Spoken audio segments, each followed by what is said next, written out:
Hello and welcome to day 70.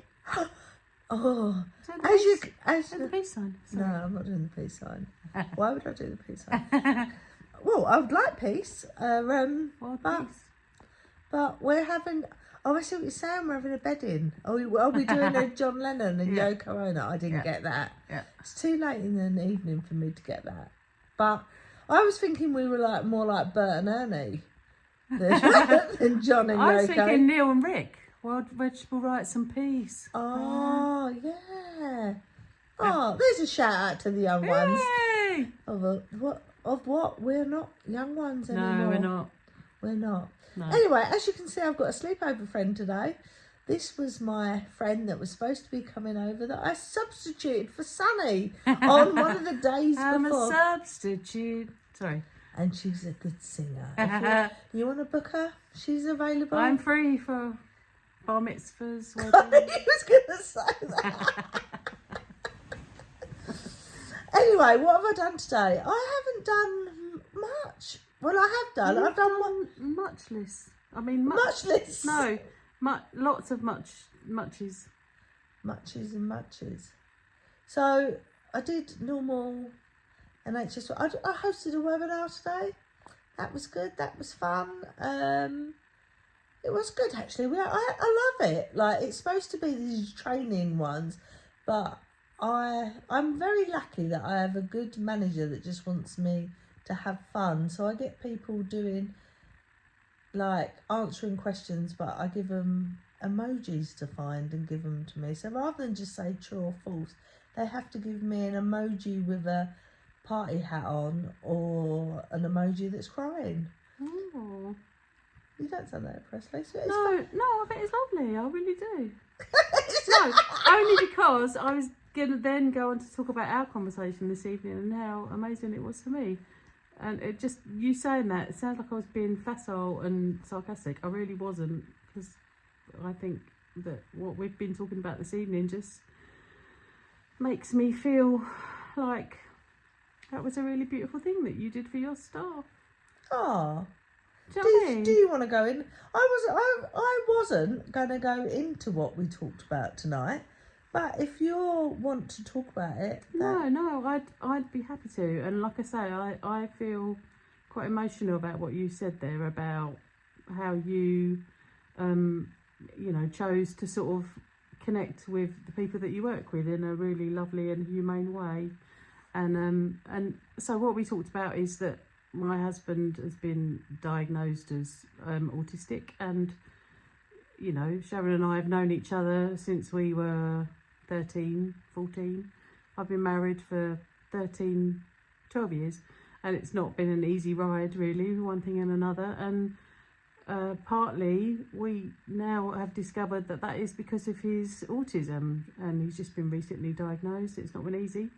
And the person that I know in my life who has most experience with autism is Sharon, because of her kids and their, various, neurodivergence, and autism is a very prominent neurodivergence in her kids. And Rachel was here, and it was just really beautiful and so helpful to me to just talk really honestly about what that means. And it's new ground for me and for my husband, and it's been a really amazing evening. I mean, as much as it's always lovely being with old mates and being able to catch up, and it's been a good few weeks since we've been able to do that. And it's just been really incredible just to share what's going on, and to really experience what it's been like for you. Yeah, it's a funny old thing, because as much as there's a big part of me that's like, oh yeah, it's really helpful for me, but also to truly understand what you've been through with your kids, and what they've been through as well. Listening to Rachel talk about what it's been like for her has just been really, really meaningful and incredible. So I feel very thankful to have you as my mate, and to just you know, that you just know what you're talking about, and life is not easy and straightforward and all the rest of it. And yeah, so it's been quite an amazing evening, really, and I feel very lucky to have you as my mate. Oh, I feel lucky to have you. Thank you for saying. But I feel like that is it, is it? So, I'd already told people that I'd been out and advocated for a little boy with autism on Monday, and I feel that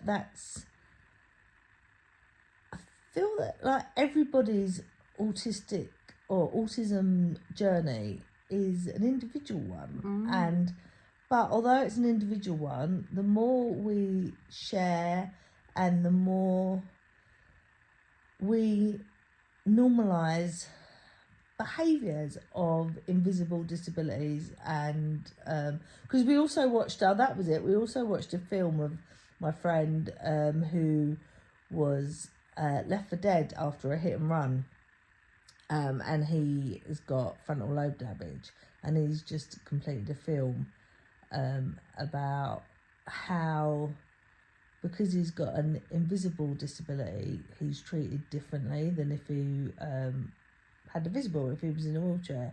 And I feel that's we say it a lot. I think we're very good in this country of saying it, and we can all wear the lanyards, the sunflower yam lanyards, but we still don't really get it, and understand it. I've seen it on buses with people with special needs lanyards on, and people still look at them funny if they react in a certain way. Yeah. So maybe the more we talk about it, the more we listen to people's individual stories, and more we will learn. Yeah. And I'm actually, one of my other guests that I'm going to have on later on is she runs her own school called Learn to Shine, and she deals with a lot of autistic children. Amazing. And she also won a National Diversity Award last year. Wow. So she's going to be coming up as well. So we'll be talking about this and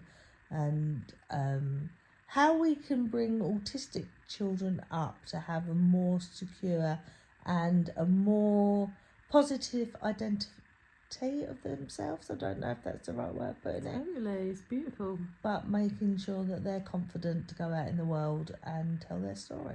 Oh, that's incredible. So on that note, we're just coming up to 8 minutes. I'm going to let you go to bed because we've got to get up for work in the morning. And I'll see you tomorrow for day 18. Night night. Night night.